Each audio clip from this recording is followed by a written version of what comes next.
The best class setup for the VAPR XKG is going to be rapid fire, fast mags along with stock, high caliber, and I like to use ComSec device with flak jacket and gung ho. So as part of the video, I will be doing a quick gameplay breakdown. If you do enjoy it in any way, please remember to hit that like button, and if you're brand new around here, make sure you do hit that red subscribe button. YouTube is telling me that about 62% of you that watch my videos on a regular basis are not currently subscribed, and I think that's a lot of you just clicking in the search bar and typing in JGOD and my videos popping up. So if you're one of those individuals that enjoy the content but haven't yet subscribed, you can do me that quick favor. We are on the road to 100,000 subscribers. If we can get there before the end of the month, I'd really appreciate that. So in this gameplay, I'm playing TDM on Nuketown because obviously that's the featured game mode with a little bit of double XP, and a majority of the gameplay is locking down the middle of the map, and that's a smart way to play Nuketown. Obviously, if you have a rifle, that is going to be ideal for the mobility and the time to kill. SMGs don't do that great unless you're constantly flipping the spawns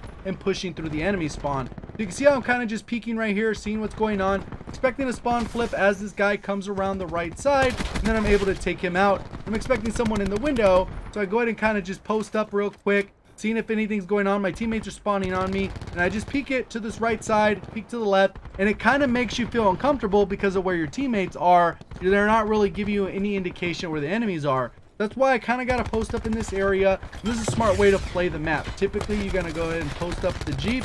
Hopefully, you don't get sniped from the window or whatever the case is. And if there is someone in the window, you got to go ahead and make sure you hit the shots, because odds are they're going to be using a Thermal Titan, a VKM, a sniper rifle, and they are more than likely going to be the one that's going to take you off the streak. I can see the guys coming around the right side, just kind of expecting the guy to be there, and then now the spawns have flipped to the other side. Can't really go to the left because of the smoke. Debating on how I want to push. I go ahead and laser that guy. I back off, kind of work back towards my teammate where I did see someone died on the right side of the map. UAV came through. I'm able to shoot that guy in the back. I didn't get the kill, but I end up getting the assist, I believe. And then I'm waiting for this guy to come into the building. If he runs directly at me, I'm going to be able to take him out. I'm waiting till this guy passes and then decide to jump out the window. Luckily, we kind of get a little bit of broken camera angle there where the guy didn't necessarily see me. I take them out. I know there's another one as I come around the corner. I go to shoot him in the back, and they're kind of distracted, I think because that radar shroud covers basically the entire map. I know someone's downstairs. I'm reading the mini-map, debating if I want to push this if the guy's coming up the stairs. And since my teammates are moving through the building, I feel like it's better off just to go ahead and maintain my streak, because more often than not, if I don't get my streaks, my team will lose. I actually had a ton of other matches that were very close, and they were kind of contested the entire match, and the primary reason for that is I wasn't able to get my streaks within the first 10 seconds of the match. Luckily, in this one, I'm able to get my streaks pretty easily. Then I'm able to chain a lot of the streaks together. And that's the general rule of thumb when you're playing on Nuketown or playing solo or just in a small party. You got to get your streaks early and use that to your advantage. And the key is to get them before Zero can hack them, because then you can actually influence the tide. A lot of times those Zero users or hackers will just end up leaving the match. Figuring there's a guy back here, I go ahead and come out. Teammate ends up killing that guy, and people are starting to cycle in and out of the match because they're not used to getting streaked on. If they are, they're not really enjoying it.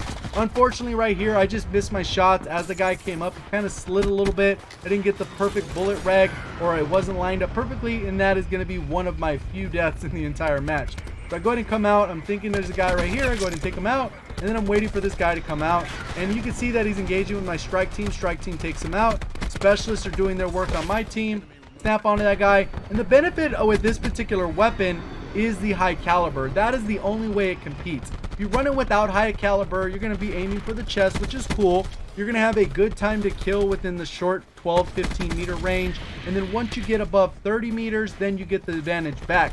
But in between that range, the KN is going to do a lot better for you and have less recoil. This gun has a little bit of recoil. It can be used with a suppressor. You can go ahead and use that other Mastercraft variant that has a little bit cleaner iron sights. I particularly didn't use that because not everyone watching this video has that particular variant. They're going to have these nasty iron sights that aren't all that great. So maybe if you want to drop another perk, or maybe just the loadout a little bit so that you can actually have a sight, that's perfectly fine. But the key is that you got to make sure you're hitting those high cal shots. This weapon has a nice rate of fire, can compete with pretty much all the rifles, but it is only maximized when you go ahead and do the high caliber attachment and hitting those headshots. Right here, you're going to see I get the most unfortunate timing. The match is already almost over. Got a good number of streaks cycling through. I take that guy out, and the second I turn around, that guy comes around the corner, spawns in, and that's kind of how that part goes. And just a heads up, I'm thinking of trying something different with the channel. I think I'm going to be double uploading, and the videos are going to just be a little bit shorter. So instead of maybe a 10-15 minute video, I think I'm going to focus on 5 to 7 minute videos and actually upload 2 in a day. If that's something you guys are interested in, make sure this video gets over 500 likes within the first 12 hours, and then I'll be posting a second video more than likely. Did you enjoy the video? Please hit the like button. If you're new around here, make sure you do subscribe with notifications on. Can't thank you enough for everyone that is supporting the channel on a regular basis. Thank you for watching. As always, have a great day.